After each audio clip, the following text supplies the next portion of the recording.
Good evening, ladies and gentlemen, and welcome to Education Matters with Jim O'Connell. Good to have you on board. If you're watching live, it's Tuesday, the 23rd at 6 o'clock.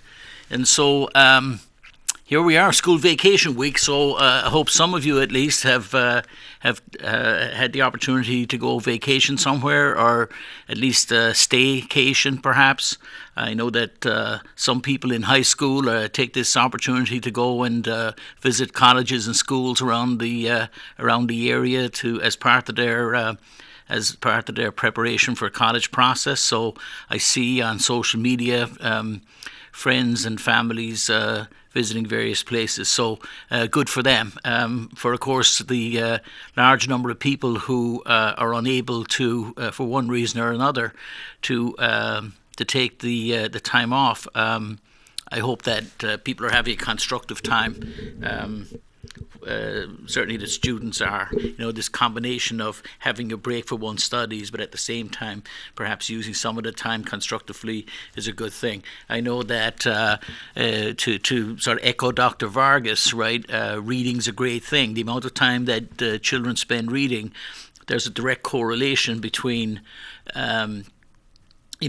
to be simplistic, a kid who reads 10 hours a week will be twice as good as a kid who reads 5 hours a week, who will be twice as good as a kid who reads 2.5 hours a week. And that's a little simplistic, but in my life, if I had a week to sit around, I have a couple of books on my shelves that I've been promising myself for a long time that, someday I'm going to pull those off and have the opportunity to and the time to just sit and read at my leisure.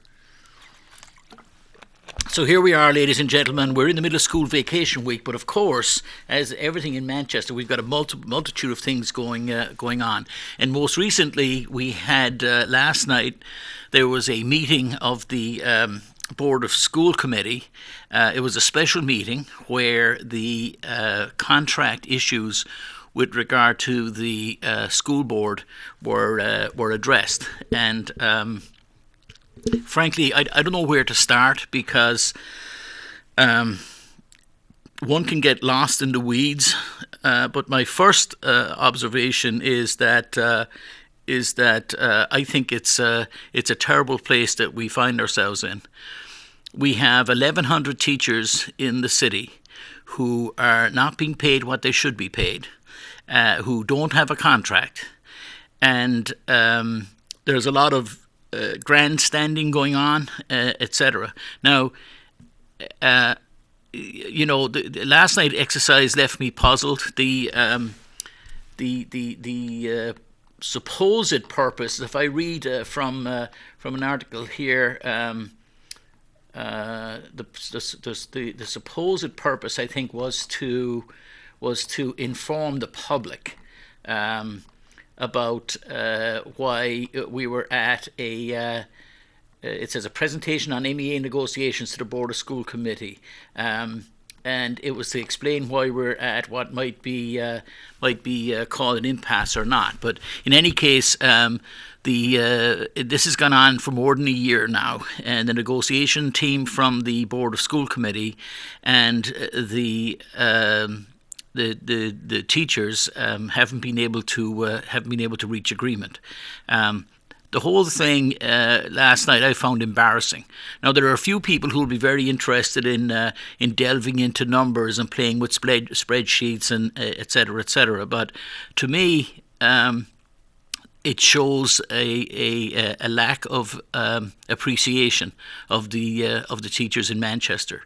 And you can play with any set of numbers you want, but the bottom line is Manchester teachers are not being paid what they are worth. And I noticed that at one point, somebody said, one of the board members, and it was so verbose that I can't identify who called what, but it says, someone said, "We know we can't pay you what you deserve." Well, there's the start of the problem right there. So according to the Board of School Committee, the teachers deserve more than they're being offered. But it's just as one of the negotiation committee, the chair of the negotiation committee, school board member Gerard said, it was a math problem. And in the presentation, it was a 300 and something page set of documents, which, if you like having fun, I actually pushed them out on the Facebook page Education Matters for people to look at last week. But looking at page after page after page after page of spreadsheets in the end doesn't really tell you anything. If I was on the board of a company and the CEO showed up and I asked him questions about, where things were, how we were doing, why we couldn't resolve some issue, and he pulled out 330 pages of spreadsheets to explain it, I'd throw him out of the room and I'd have his secretary come in or somebody else and explain it, because that's not an executive summary. That's just, and I don't mean to be overly critical here. I'm not saying that people shouldn't have, and anything that's published is great. You put the numbers out there, great, but that's not an explanation for people. The bottom line is that we're calling this a math problem.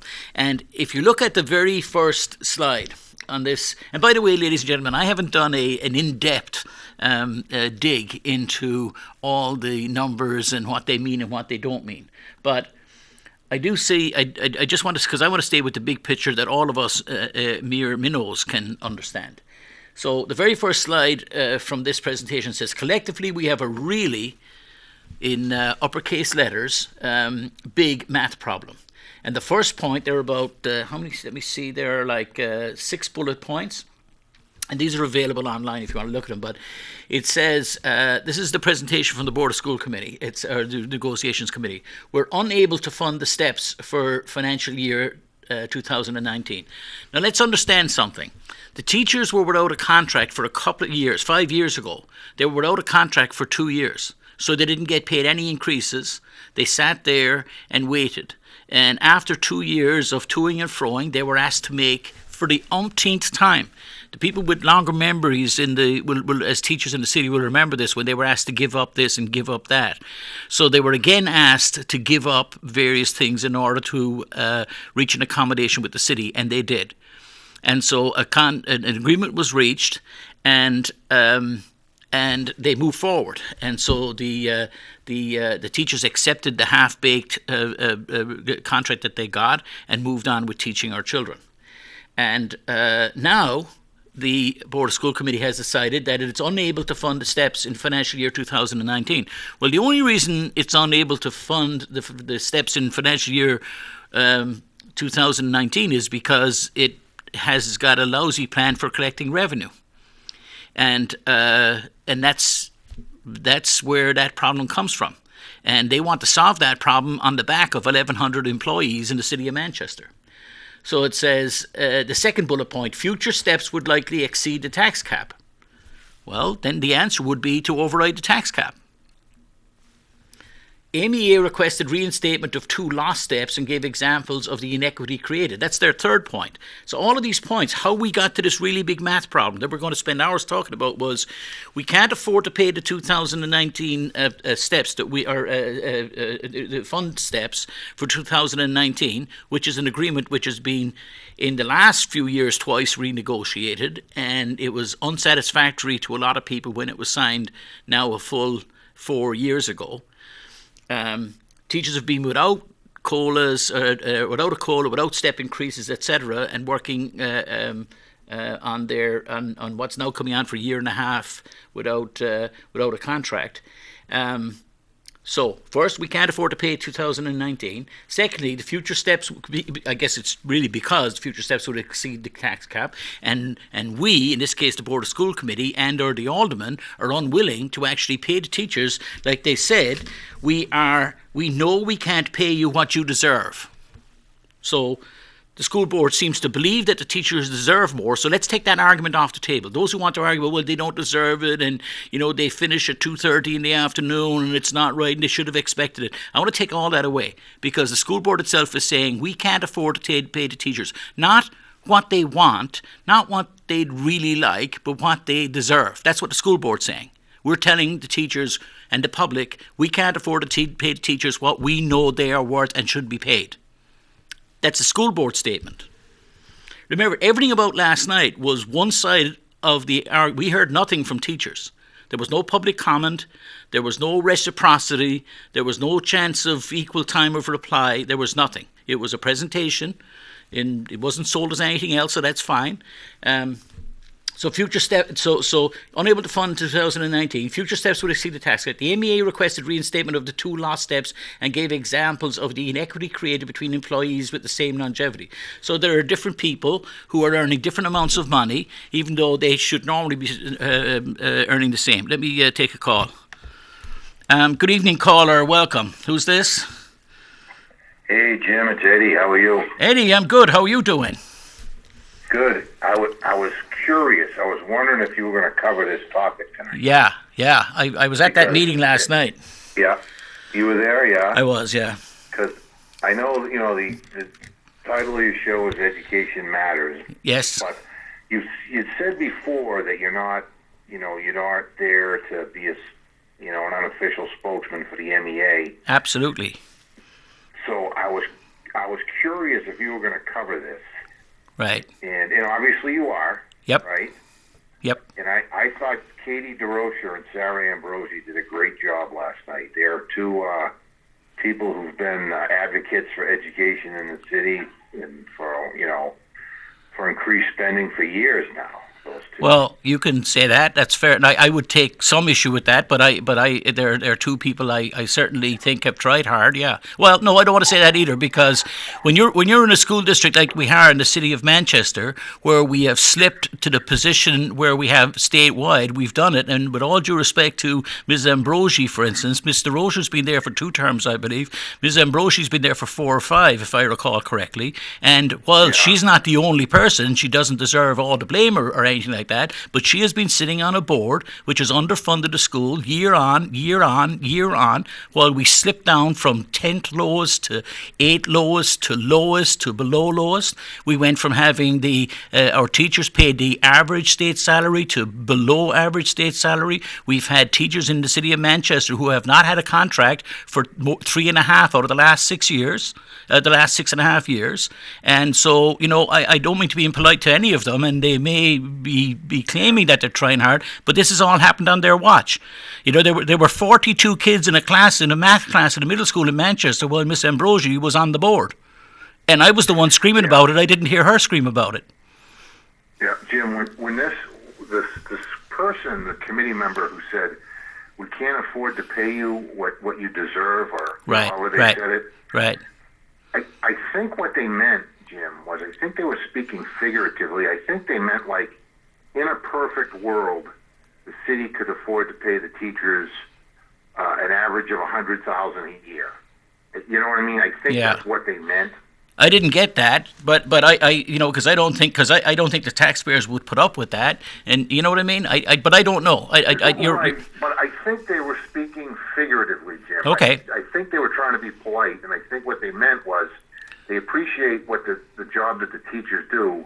And that in a more perfect world, right, the teachers would be getting paid $100,000 a year, right, and the poverty level in the city would be half of what it is. No, I get that. I get that. But let me say, I do, Ed. But let me say this with regard to the teachers' union and teachers more generally. I've always said the same thing with regard to this: is that frankly, I don't feel expert enough to have the answers that I can pull out of my back pocket. Right? I don't consider myself a dumb person or anything, but it's not my everyday work to do this. What my objective with regard to teacher compensation in the city of Manchester is that we have a package in place where how it's divided between healthcare and compensation and the other pieces that make up that contract. I don't really care. Like if one is added and the other subtracted. In the end, all I want as a taxpayer in the city of Manchester, as a concerned resident,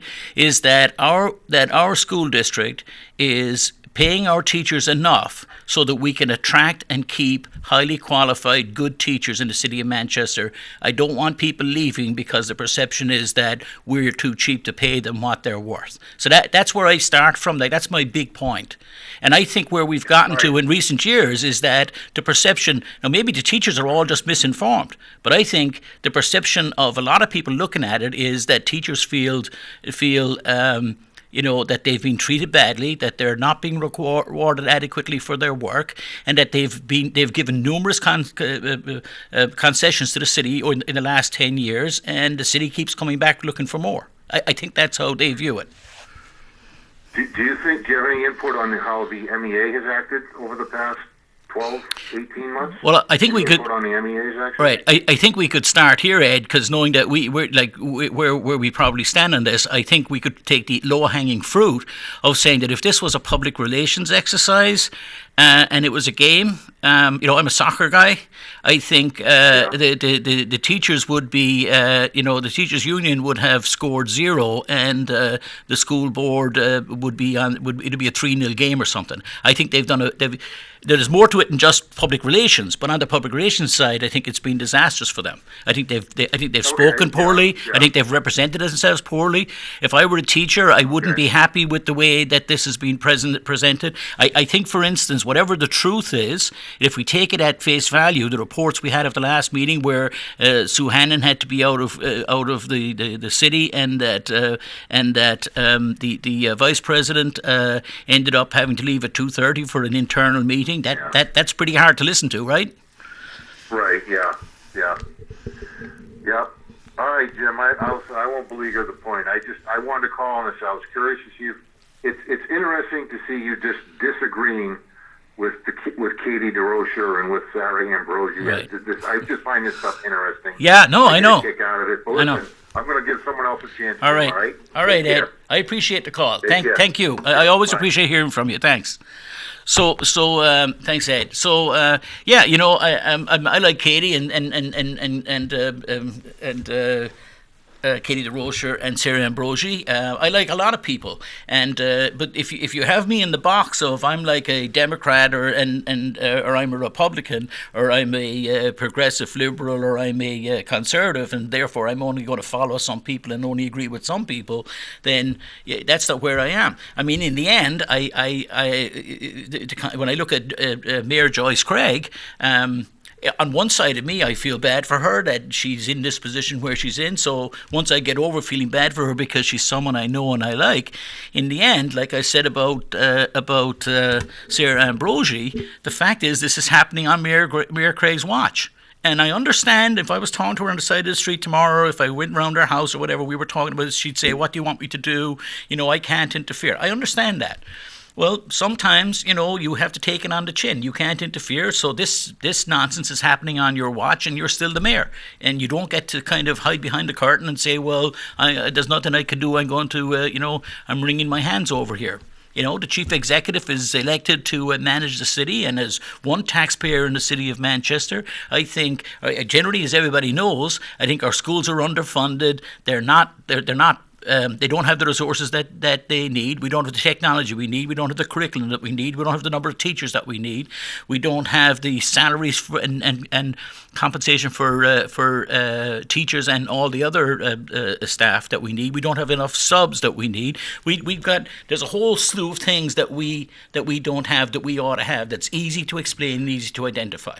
So nobody in public office who sits, whether on the mayor's seat or across the boards, has a place to hide. If you've been there for a year and a half, perhaps you have some place to hide.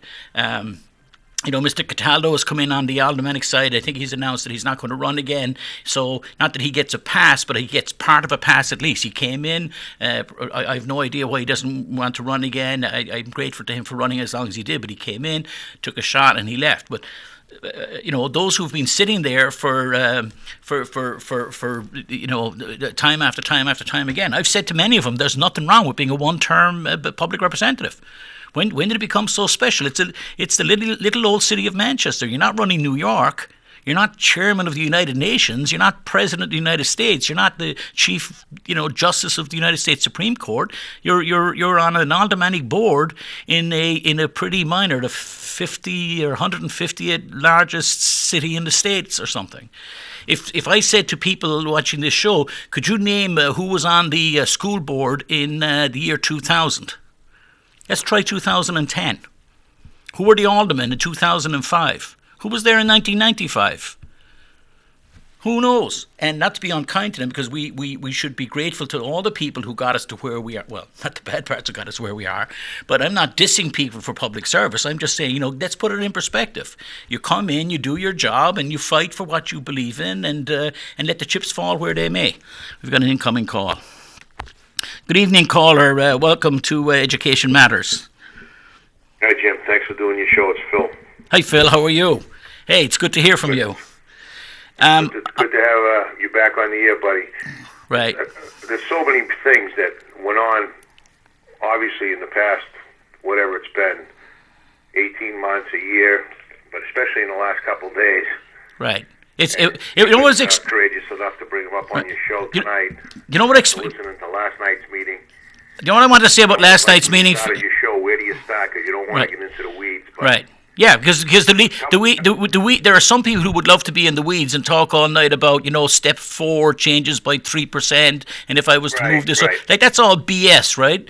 Like one of the places I'd like to say to you, just because I want to listen to what you have to say, but one of the things that amazed me about last night's meeting, and the previous caller alluded to, with something about Kate DeRosa and Mrs. Ambrosi, and it was surprised that I wasn't sort of grateful to them for the wonderful work they're doing. What amazed me was, this school board has been dysfunction junction for the last year and a half, with bickering and fighting and arguing over everything from, every sub policy and everything. They spend hours talking about anything, and we're sitting there last night and they're telling the teachers of the city of Manchester they can't afford to pay them what they deserve, and there's unanimity. It was like a kumbaya thing. They're all smiling at each other. Everybody's great. Thank you for all the work you've doing. We've 1,100 people with no contract, but we're all delighted with each other. You've done a great job. I don't think anybody's done a great job. Anyway, go ahead, because I'm preaching at you. So it's a runaway train, basically. And evidenced by what we're witnessing, right? So nobody's going to say that the school board's functioning at a high level or that the schools are in great shape. So it's a runaway train. So how did you get to this runaway train? And in part of it is the kind of things that happened last night when people say things that aren't necessarily not true, but they don't give a full picture of what's going on. Like to call it a math problem.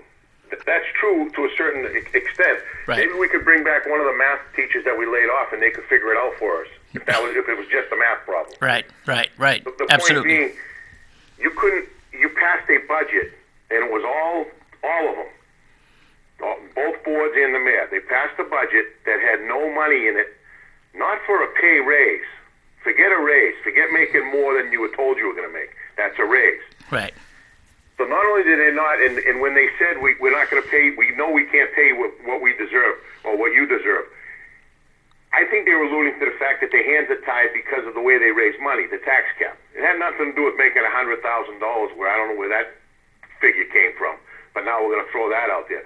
But we know we can't pay you what you deserve because of the tax structure. Right. So what they do instead of that is not only don't pay us what we deserve, they don't pay us what they had promised us in previous contracts. Right. They promised us the pay steps. Right.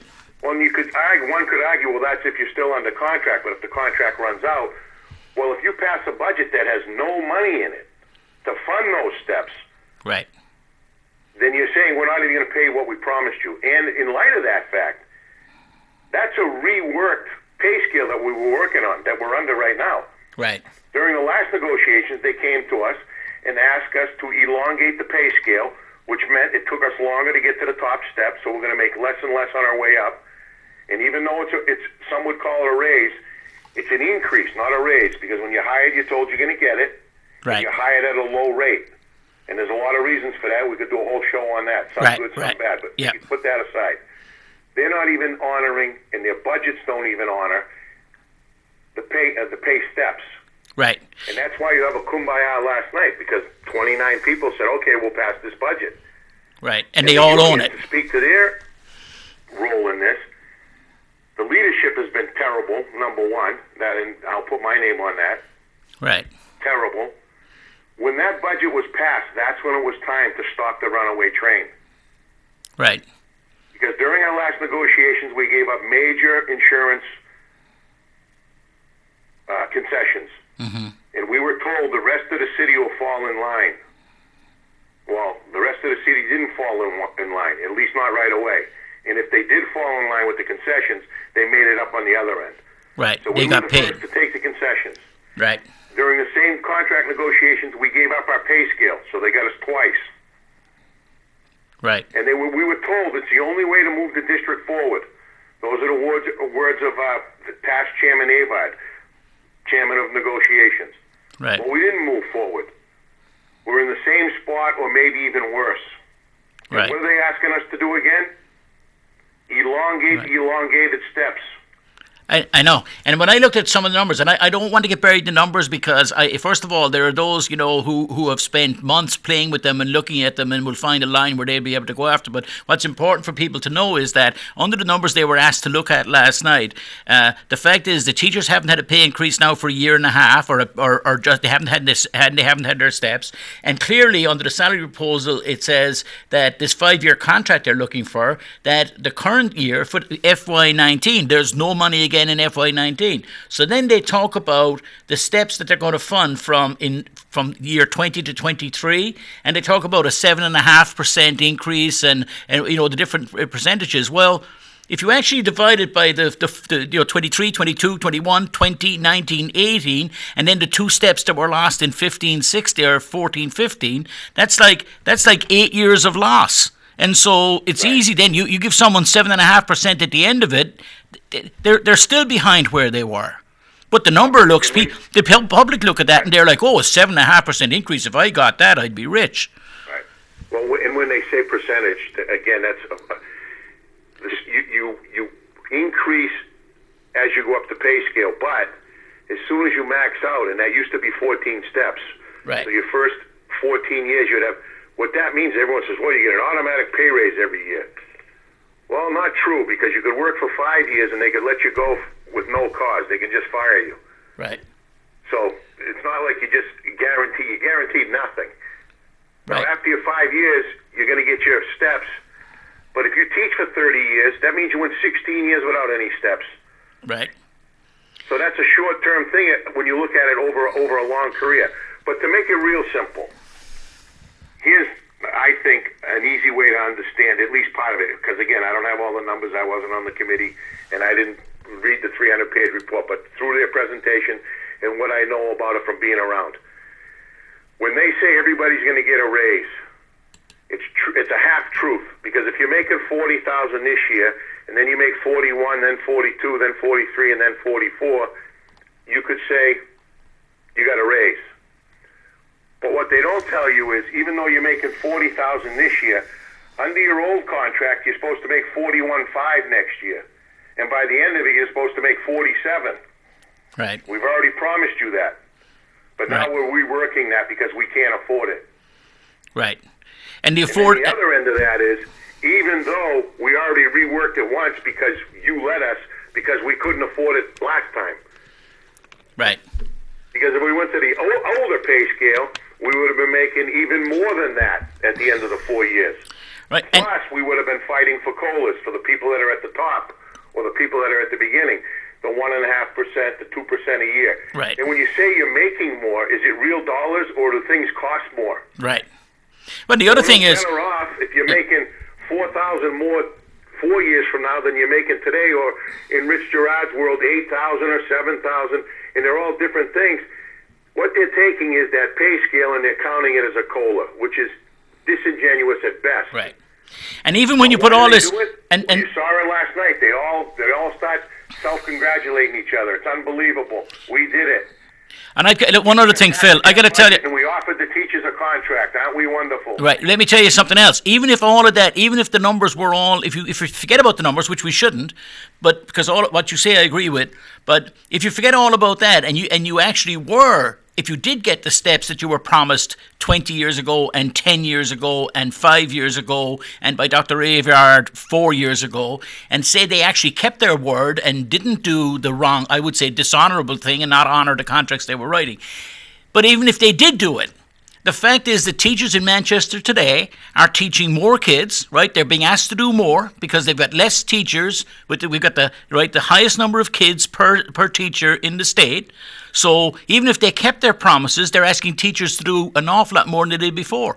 Secondly, we've known for a long time, that I've been crying about the effects on our school system of the opioid crisis from 5 or 6 years ago, and we all know that we have kids coming into our and it can't all just be blamed on the opioid crisis, by the way. But we have kids coming into our schools that don't have parents who are incapable of looking after them. They're less healthy. They have more needs, and teachers and our school system are being asked to look after all of that. And there's no what are they called, contingency days or attendance days, or there's no overtime. There's no, so even if they actually paid what they were supposed to be paying, you think about what teachers have been asked to do extra. They should be paid, not less. Yeah, you're right. And last time they went after our pay scale and they went after our insurance, and we were ill-advised, and we took it. So now what are they going after? Our sick leave and our retirement. Right. And when does it end? And sooner or later we have to make a stand. And in my eyes, that day has come and gone. Right. There'll be another day to make a stand, I hope. Right. But when that budget was passed and there was no money in it for anybody, and we just sat on our hands, and then we fumbled the ball as a union more times than not since then. Right. And that's how we got into this situation. Now, when they talk about sick leave, I can't believe this hasn't come up in a response, at least in part by our union. With the demographics of our city and the needs that our students have, there's a large number of students that use the school nurse, and this is nationwide, by the way. Right. They use the school nurse as their primary care physician. Right. Yep. So if we have students that are in overcrowded classrooms, that are poorly ventilated, our cleaning staff has been depleted, our supplies are down, the demands of the teacher are rising, and there's more and more sick children coming in to get medical care, to get meals, and I'm not putting them down. They have every right to it. Right. And I want to give them more. Yeah. What do you think's going to happen? What do you think's going to happen to the 28, 29-year-old teacher with a student loan that has to work a second job? So they're working somewhere 3 nights a week, and they're dealing with kids that are sick all the time. You don't think they're going to get sick once in a while? Absolutely. Or 10 days out of 180? Or 12 days? Right. I'd like to know the number of teachers that go into work sick. Yeah. Not the ones that call in sick, but the ones that actually go in when they're not feeling well. And that was all. Those numbers drove me nuts when I saw one of the things they said there was a 25% differential on days off on Fridays. Well, 20% of the week is Friday, right? So exactly. And we have Mondays off when we have 3-day weekends. Right. So the 20. That's and then they have this $10 million unfunded mandate for retirements, which is another red herring. You know what that reminded me of? What's that? We weren't worthy of our good insurance because there was going to be a Cadillac cap coming down from the feds. Right.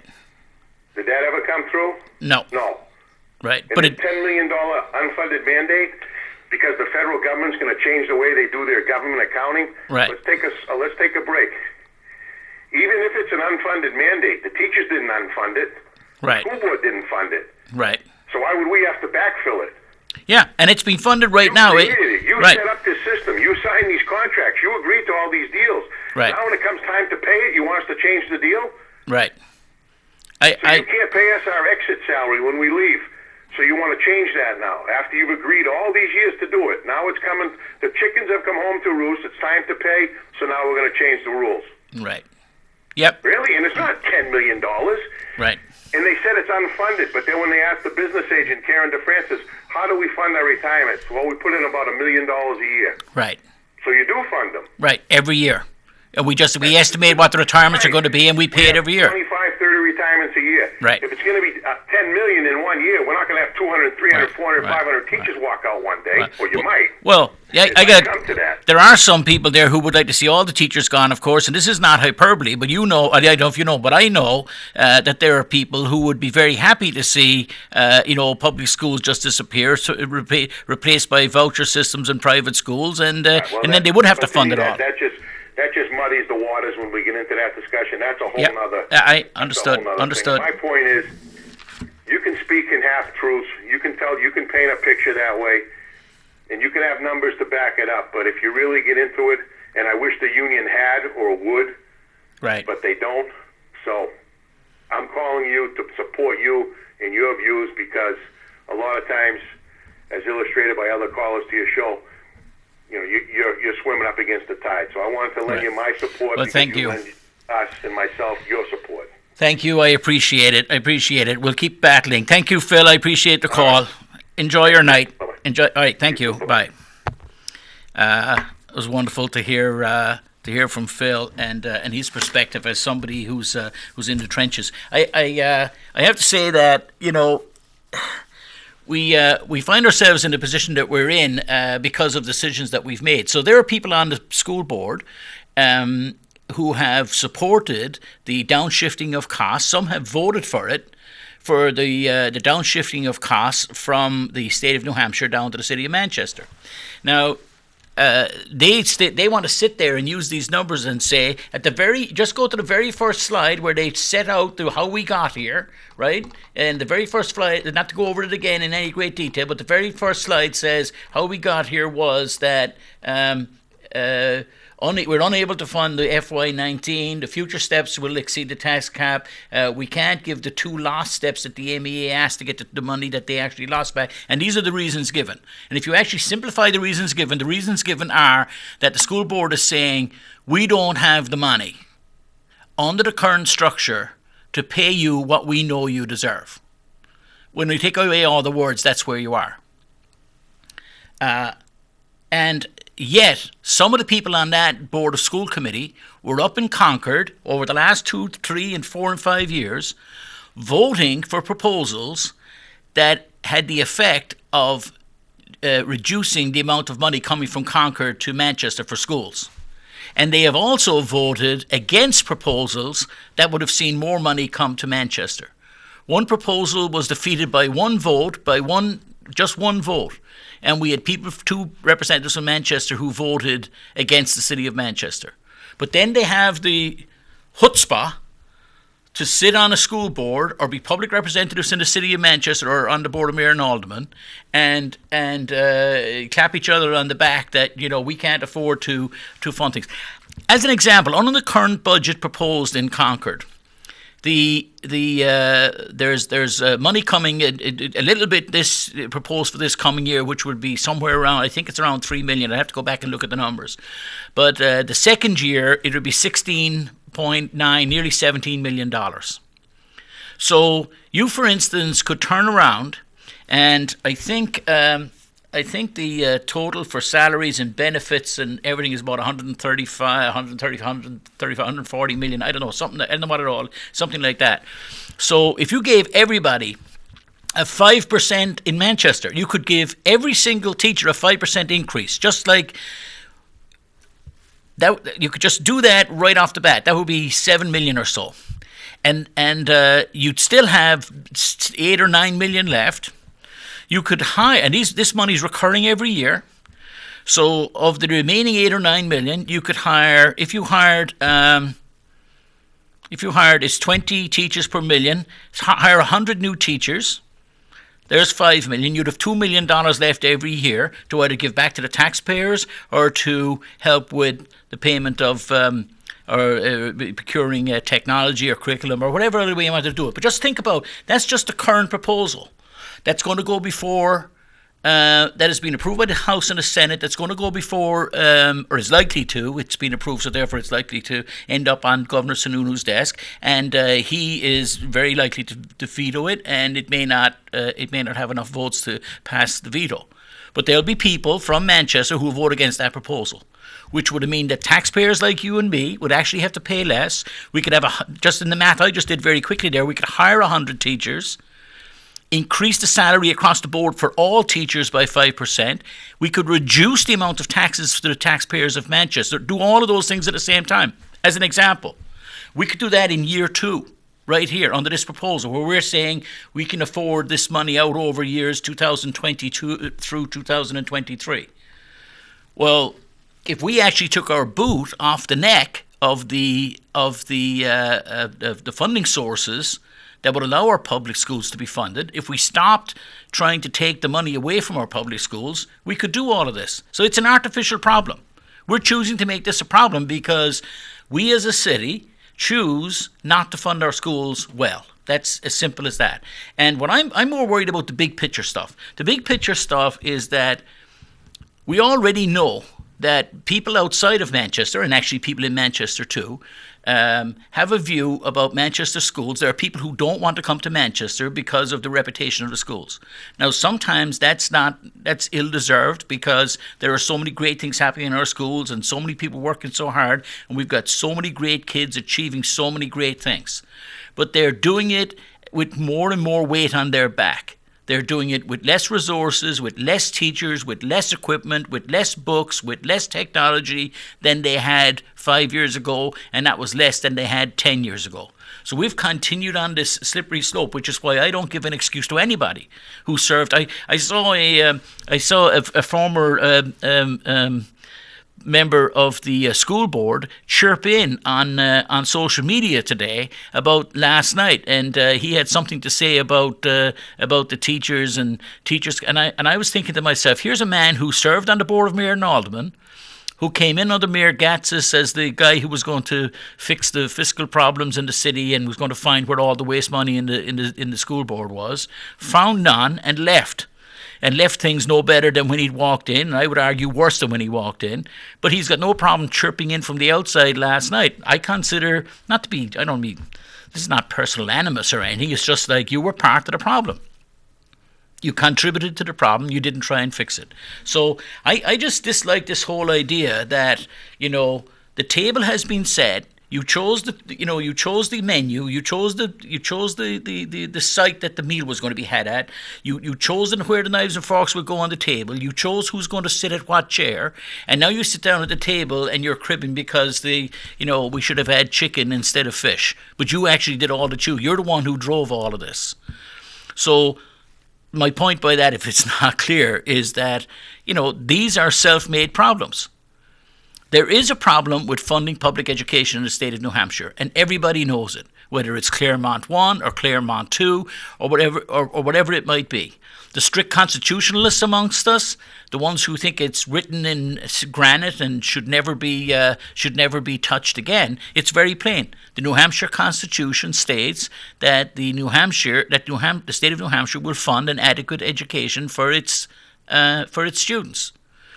So we have a constitutional requirement to do it, but we refuse to do it because it clashes with our commitment to other things, which is this, the New Hampshire way, and we're tough and we can do it. And while every other state in the union, has to solve these problems, we're going to do it. We don't need any revenue. We can do it without it.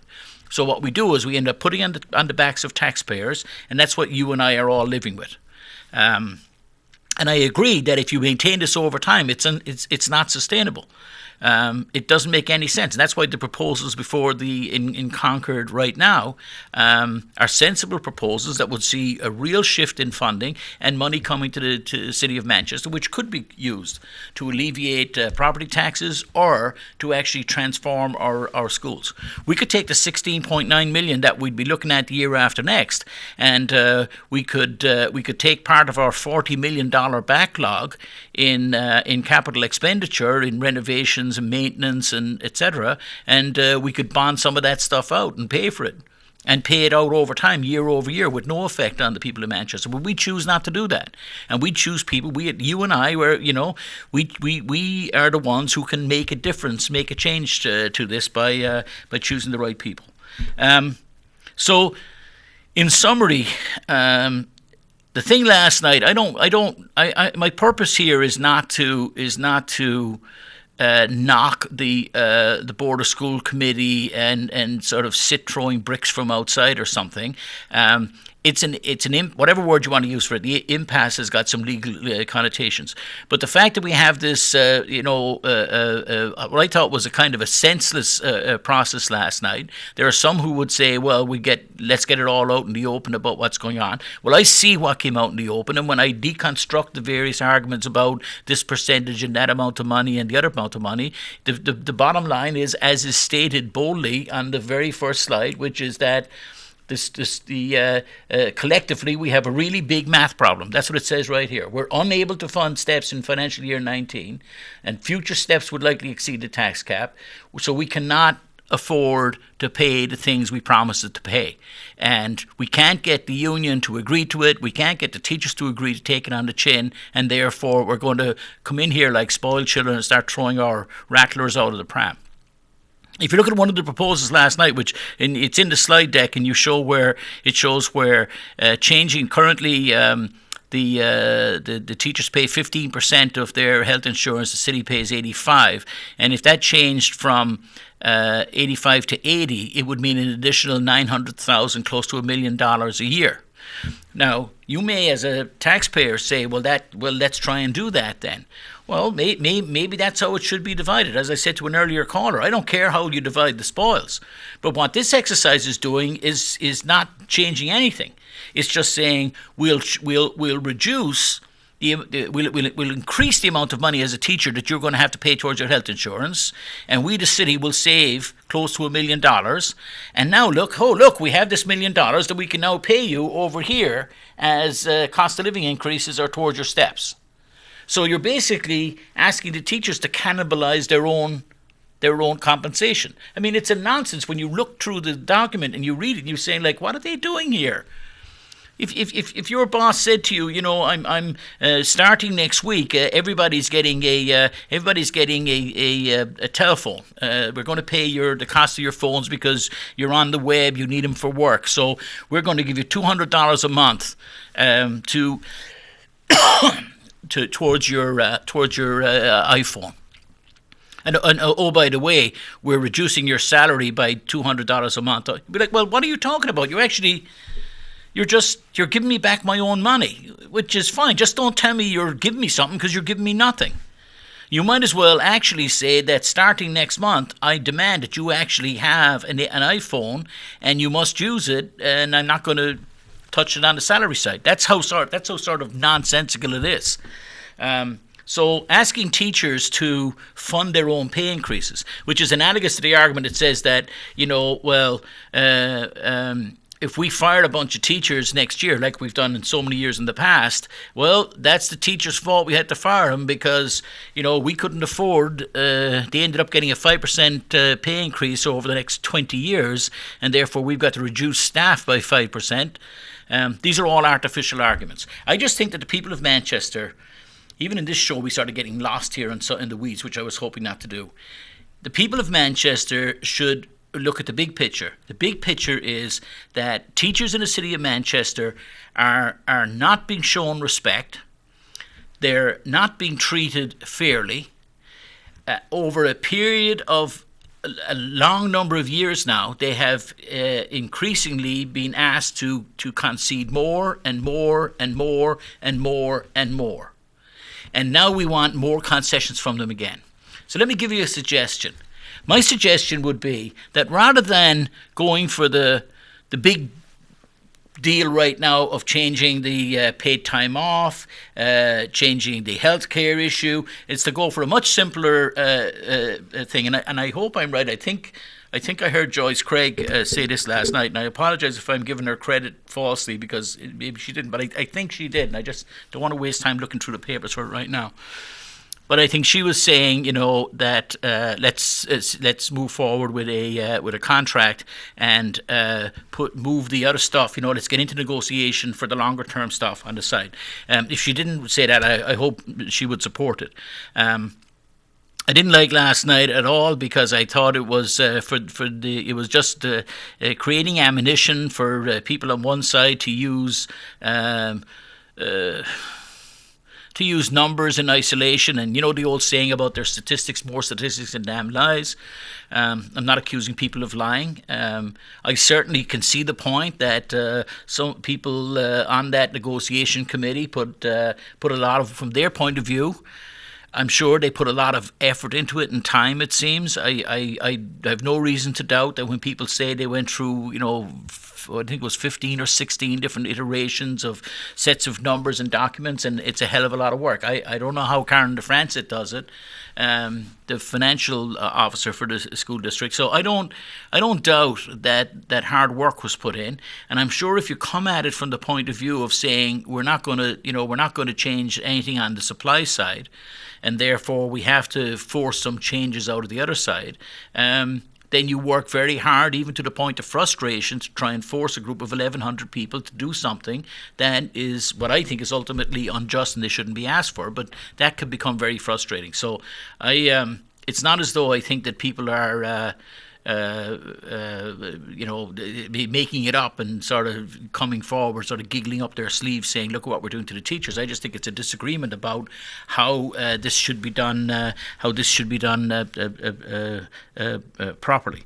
I'd like to just say, so in summary, let's try and get a contract on for the smaller, for the simple, put a contract in place that would give teachers COLAs and pay increases based on the preceding contract, and then and do that for a year, and undertake during this current year, to look at things like all these issues around healthcare and paid time off and absenteeism and whatever else that people want to talk about. I think there's a conversation can be had about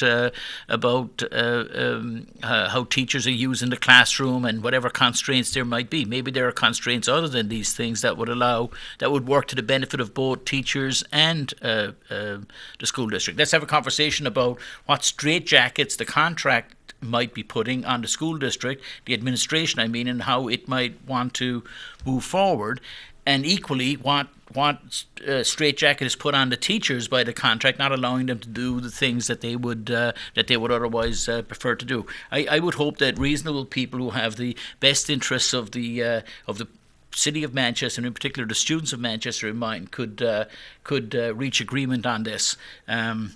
I would hope that that's the case.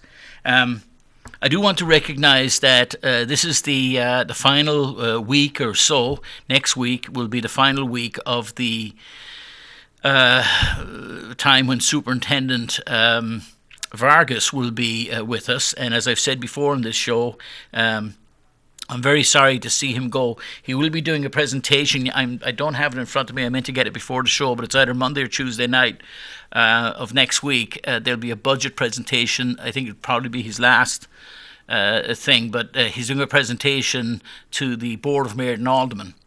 That's going to be on. I can check the night in a second here, but that would be interesting to see what he has to.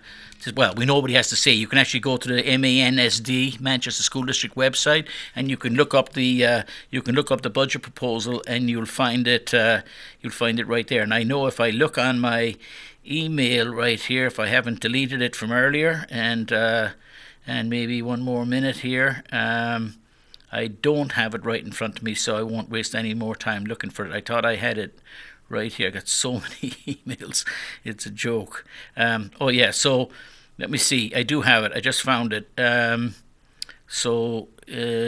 now, Dr. Vargas will be presenting the school budget to the Alderman before he leaves on Monday, the 29th of April at 6 p.m. There's no public comment as it's a special meeting, and no other business will be allowed to be done. They will be not taking a vote that evening. And the PowerPoint presentation is on the school website where you can look at it, and he'll be presenting there. So I don't have any news as yet about what's happening with regard to the superintendent search. Perhaps we will hear that. We should hear that pretty soon. But the interim proposal, as I understand it, is that the school district in the interregnum, I love those Latin terms, in the interregnum sorry, I'm making myself smile. In the period between the reign of Dr. Vargas and the reign of whoever the incoming superintendent will be, the proposal, as I understand it, is that the two assistant superintendents, Ms. Gillis and Ms. Allen, will perform the role of superintendent in the interim. And I like both of those people, and besides the fact that I like them, I think they work very well together. They're very different people, but they certainly have proven themselves to be very capable. And I think it's good for the district that there won't be a hiatus, a gap between one administration and the other, and there'll be some continuity. But that's the plan, as I understand it, and the plan is to have the new superintendent in place for June 1st. So hopefully that will be the case. One other thing I'd like to very briefly talk about, which is a non-education issue, but it has to do with this terrible episode, event, this tragedy that happened in Sri Lanka on Easter Sunday, which was 2 days ago now. And the murdering of over 300 people, and in 3 Catholic churches and in 3 hotels. The reason why I want to bring it up, because there are a lot more erudite and capable people speaking about this than I would, but I wanted to say, first thing I wanted to say something about my pastor at St. Joseph's Cathedral in Manchester was interviewed hours after that happened on WMUR, and when I see him I'm going to tell him, but I was very proud of him when a microphone is sort of stuck under his nose while he's in his vestments right after Mass and on Easter Sunday, and he's asked to comment, and this was hot off the press, so to speak, and obviously he was sort of caught on the hop, but his response was I thought perfect when he said that he was saddened by the event and etc. But his main response was to say that to paraphrase him, that we need more love in the world, and that love and forgiveness is what will get us through these things. And I thought, good on you, because it would be very easy, especially for a Catholic priest in the face of an attack on Catholic churches in Sri Lanka, to be more shrill and to start talking about vengeance and people brought to justice, etc. And while people being brought to justice is certainly sound, I think any pastor responding with love and forgiveness and working towards understanding each other better was exactly the right tone. And in that regard, I have friends who've been on social media in the last 2 days, and I wish people would just stop, because there have been uninformed comments about how Christians are being attacked, and this is and this is true, and as one I'm fully aware of that. But these are people, and people feel attacked on all sides. I think adding to the conversation about how we need to take action against this stuff is just. I lived in Northern Ireland where there was tit for tat going on, and tit for tat doesn't get you anywhere. So I'd ask those people mouthing off on Facebook and Instagram and other social media to desist from adding their voices to the hate, and rather to talk about it from a sense of compassion and understanding and love, etc. So kudos to Father Jason Jalbert and his comments on Sunday morning, and of course our thoughts and prayers are with everybody who was affected. Ladies and gentlemen, I hope everybody's having I hope you had a great Easter, by the way. It's a wonderful time of the year. It's a time for renewal and getting back into the fight again. I would like people to remain engaged on the topic of education in the city of Manchester. Our schools and our children deserve to be fought for, and please just keep up the battle. And teachers, know that you are valued and understood, and people are fighting for you. All the best now, and thanks for being with me at Education Matters. Good night.